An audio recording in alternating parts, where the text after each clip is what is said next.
Menjelang memasuki Hari Raya Kurban atau Idul Adha 1438 Hijriah, Dinas Pertanian dan Peternakan Pematang Siantar melakukan berbagai persiapan guna mengantisipasi penyakit zoonosis pada hewan kurban.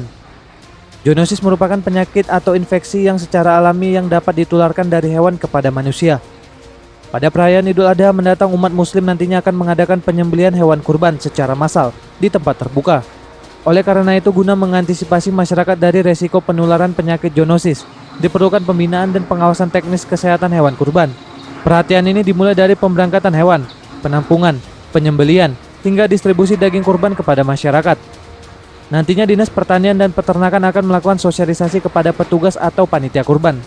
Selanjutnya memastikan tempat penampungan sementara hewan dalam kondisi baik dan sehat. Tak hanya itu, pemeriksaan kesehatan hewan kurban pada saat kurban juga menjadi agenda di Stanak Pematang Siantar. Kabid Peternakan Rita Elis menerangkan, kepada panitia kurban apabila menemukan kecurigaan terhadap hewan kurban, diimbau untuk segera menghubungi Dinas Pertanian dan Peternakan. Dari provinsi bahwa kita akan mengadakan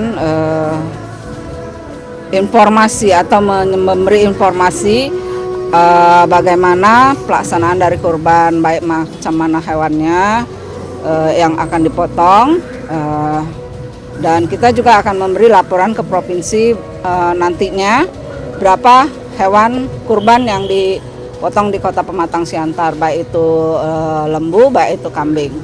Kita juga minta bantuan melalui teman-teman yang beragama Muslim untuk menyampaikan atau apabila ada yang mencurigakan, tolong disampaikan kepada Dinas Ketahanan Pangan dan Pertanian agar kami dapat lebih meningkatkan kewaspadaan kami. Sementara itu, pada tahun 2016 tercatat sekitar 400 ekor kambing dan kerbau disembelih pada Hari Raya Idul Adha.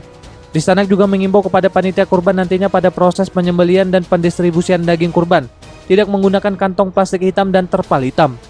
Hal ini dikarenakan kantong plastik hitam tidak baik bagi kesehatan dan makanan. Alex Ganda dan Risa Indrianti, Sumut TV.